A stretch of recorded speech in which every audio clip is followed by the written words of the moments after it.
अरे अरे घरचं कार्य आहे, नाही जमणार कसं म्हणतोस तू डॉक्टर? आणि हे बघ तू केदार आणि तारणीला इथे यायच्या आधीपासून ओळखतोस असं म्हणतोस ना, मग मग त्यांच्या लग्नाला यायला नको तुला? अरे तू नेहमी आपली तुझी तीच कारणं पुढे करू नकोस रे. पेशंट्स आहेत, जमणार नाही वगैरे. हां हे बघ, हे मी कधीही विसरणार नाहीये. तू माझ्या घरचं पहिलं लग्न असेल, तू अटेंड करणार नाहीयेस, लक्षात ठेव. बरं ठीक आहे. हां कळलं. आता शहाणपणा पुढे झाला तुझा, बस कर. आता कमीत कमी ते इथे घरी येतील ना, त्यावेळेला तरी आशीर्वाद द्यायला इथे ये त्यांना. हो चला ठेव फोन ठेव. चल बस झालं. तेच सांगायला येणार होते मी. दया काका आता त्यांना नाही जमते यायला, तर आपण काय करणार हो? पण दरवेळी काय पेशंट्स आहेत, सर्जरीज आहेत, तीच कारणं पुरे करायची. काय घरातली माणसं काय आपली नसतात का, महत्वाची नसतात? दया काका माणसं सुद्धा तेवढीच महत्वाची आहेत, पण त्यांची दुबईची कॉन्फरन्स आधीच ठरली होती ना. आपलं लग्न ऐन वेळेला ठरलंय, त्यांना दोष देण्यात काय फायदा आहे? जाऊ दे आता, काय बोलायचं. दया काका तुमच्या मुलाचं लग्न आहे, थोरल्या मुलाचं. Come on cheer up. बरं ठीक आहे. तुझी आमंत्रण सगळी देऊन झाली का? हो म्हणजे काय, सगळी झाली. तारिणी भेटली, तिची झाली का सगळी तयारी तिकडे? हो तारिणीची भेटही झाली आणि त्यांची तयारी सुरू आहे. पण दया काका मला तारिणी थोडीशी नर्वस वाटली. आणि साहजिकच आहे का. लग्न म्हटल्यावर तुम्हा मुलींच्या मनात किती धाकधूक असेल याची आम्ही पुरुष फक्त कल्पनाच करू शकतो. हा ग, आम्हा पुरुषांचं आयुष्य काही फारसं बदलत नाही.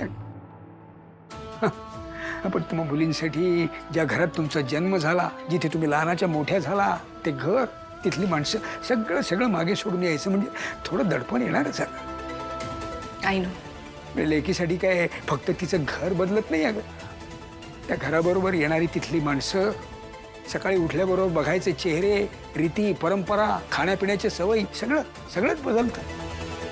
आता तारिणीसाठी हे घर काही नवीन नाही आहे, पण तरी आयुष्यभर ज्या घरात राहिली त्या घरातली माणसं, ते घर सगळं सोडून परक्याचं घर आपलंसं करायचं म्हणजे अवघड जातच असेल. नक्कीच. मला आठवतं ना, तुझं सुद्धा लग्न झालं तेव्हा तू सुद्धा, माफ कर बाळा, अचानक एकदम मला आठवलं ते आणि मी बोलून गेलो. सॉरी. नाही चुके. बरं जाऊ दे, तो विषयच नको.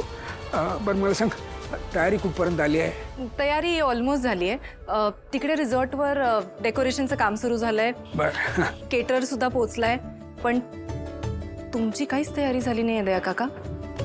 दया काका पटकन तयारी करा. तयारी करून शांतपणे झोपा. आपल्याला उद्या सकाळी लवकर निघायचंय. आणि हो, तुमची औषधं नीट पॅक करा.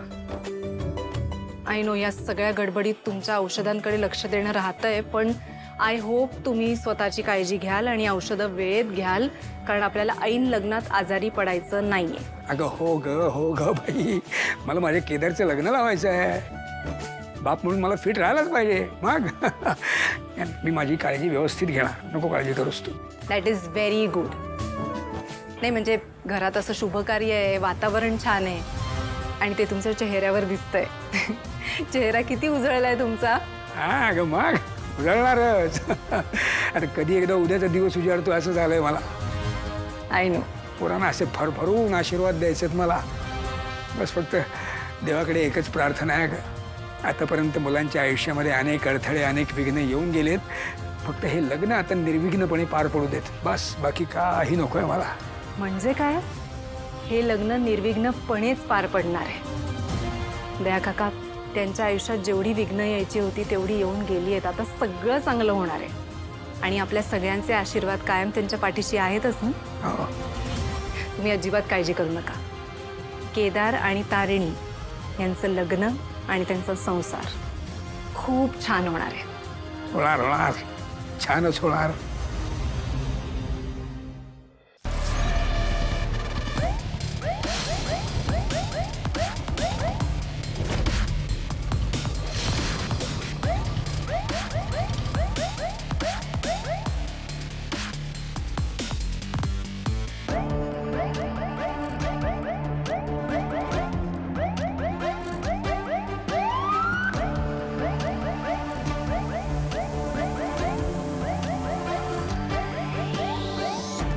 टीम 1 वाजत आलाय.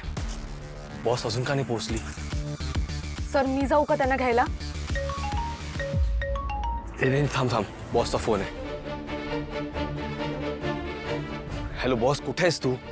सॉरी अरे कौशिकी मॅडम आल्या होत्या घरी पत्रिका द्यायला, त्याच्यामुळे मला उशीर झाला. ओके.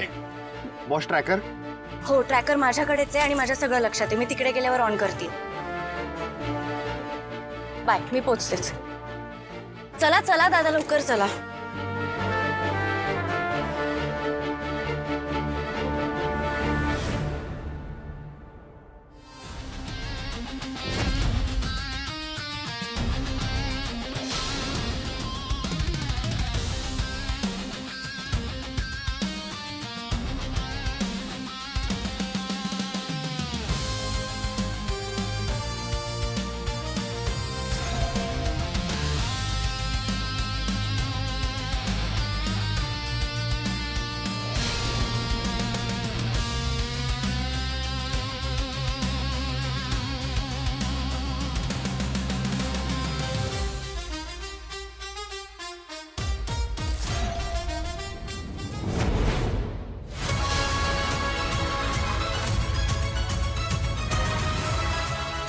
आली रे.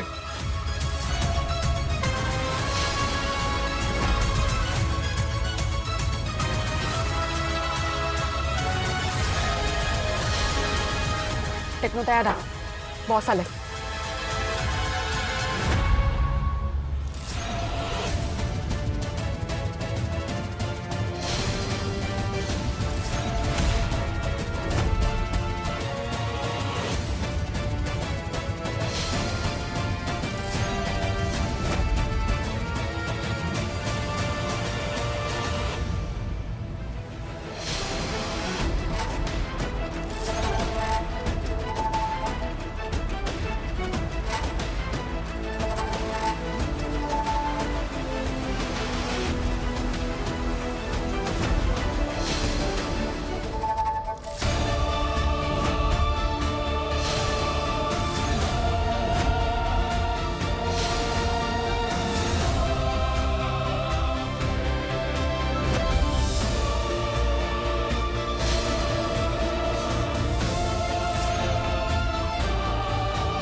एखादं थांब, लगेच नको निघू, संशय येईल. थांब.